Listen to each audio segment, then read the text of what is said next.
Ladies and gentlemen, you are watching the English News of Bình Phước radio, television station and newspaper. I'm Hình, and I'm happy to introduce you the top story for today. Efforts made to improve performance of cultural establishments.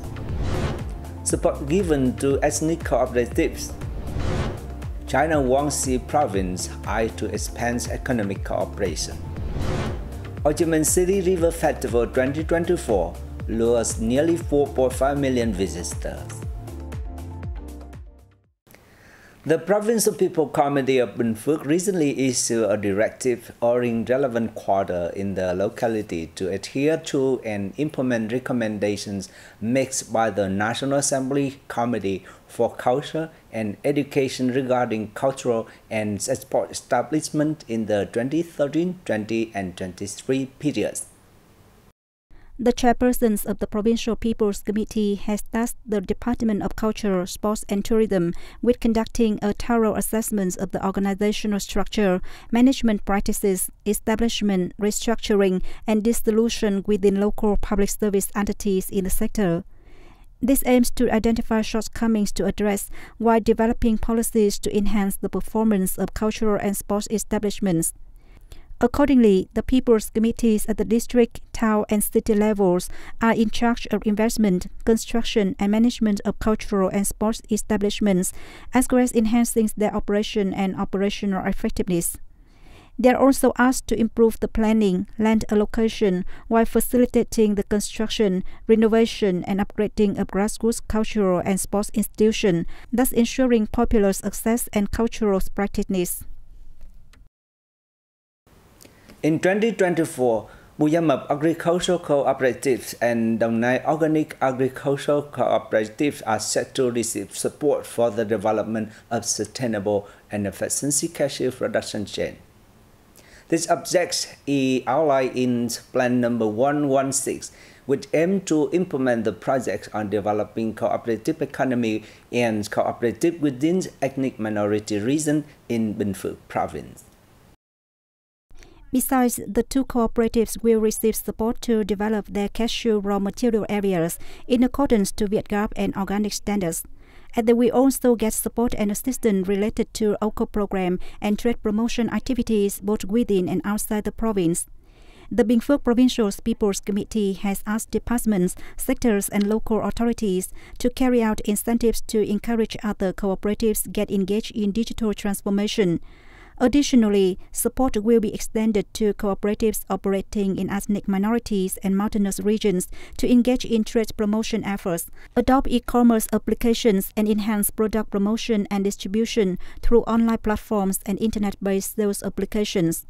Priorities will be given to supporting cooperatives in ethnic minorities and mountainous areas through preferential loan schemes, infrastructure development.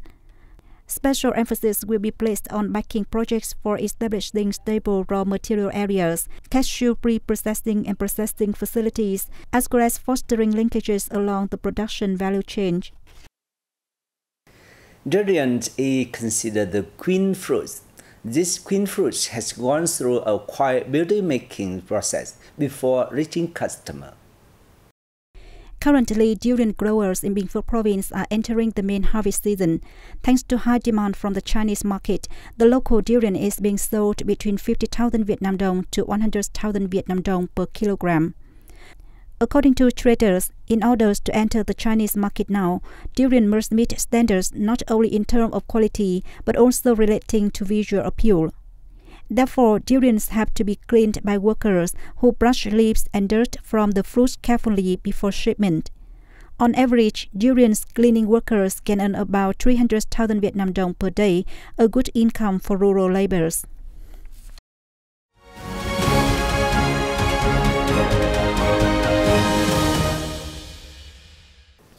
All delegations of the Communist Party of Vietnam is paying a working visit to China from June the 11th to the 15th at the invitation of the Communist Party of China Central Committee, aiming to have enhanced political trust and realize high-level common perception. Leading the delegation, Nguyễn, Politburo member, Secretary of the Communist Party of Vietnam Central Committee, and Chairman of its Commission for Information and Education, had a meeting with Wang Huning, member of the Standing Committee of the Communist Party of China Central Committee's Political Bureau and Chairman of the National Committee of the Chinese People's National Political Consultative Conference in Beijing on June 13. Nghĩa said the two sides should direct their sectors or level authorities and localities to closely follow and seriously implement the common perceptions shared by the two countries' party and state leaders, the Vietnam-China joint statements, and the signed cooperation documents. The host official suggested the two sides step up the sharing of experience in theory research and reality reveal, properly carry out the ideological work, and coordinate to build a defense line against sabotage plots, peace evolution, and color revolutions. Later on June 13th, the Vietnam delegation held talks with Li Shulei, Politburo member, Secretary of the Communist Party of China Central Committee Secretariat, and head of the Central Committee's Publicity Department. They work out the orientations for promoting the two agencies' ties in the time ahead. During the visit, the party delegation joined Chinese experts and scholars in a seminar to exchange experience in communications and information for foreign service. It also visited and worked with major press and media agencies of the Chinese party and state.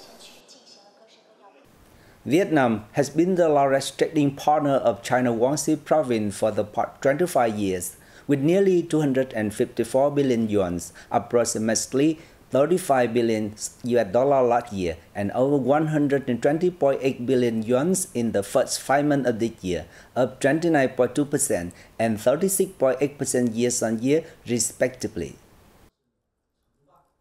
Addressing a press conference in Beijing on June 12, Chairman Lan Tianli said, "Thanks to geographical and cultural proximity, the traditional friendship between Guangxi and Vietnam is becoming stronger and cooperation and exchanges closer." In the first 5 months of this year, the two-way trade between Guangxi and Vietnam reached over $16.5 billion, up 29% against the same period last year, and nearly 37% year-on-year. He said that with the advantage of being the only province of China connected to ASEAN by both land and sea, Guangxi will accelerate its connectivity with Vietnam in terms of rail and road, and expand cross-border industrial cooperation, and exchanges in culture and tourism. According to the official, the Nanning-Chongsua high-speed railway near the China-Vietnam borderline opened to traffic in 2022, and the construction of the Chongsua-Pingshan section, which is adjacent to Vietnam, is being sped up. Currently, Guangxi plans 13 highway routes to Vietnam, with 7 of those having been completed. The second Ho Chi Minh City River Festival 2024 had attracted nearly 4.5 million visitors, according to the Municipal Department of Tourism.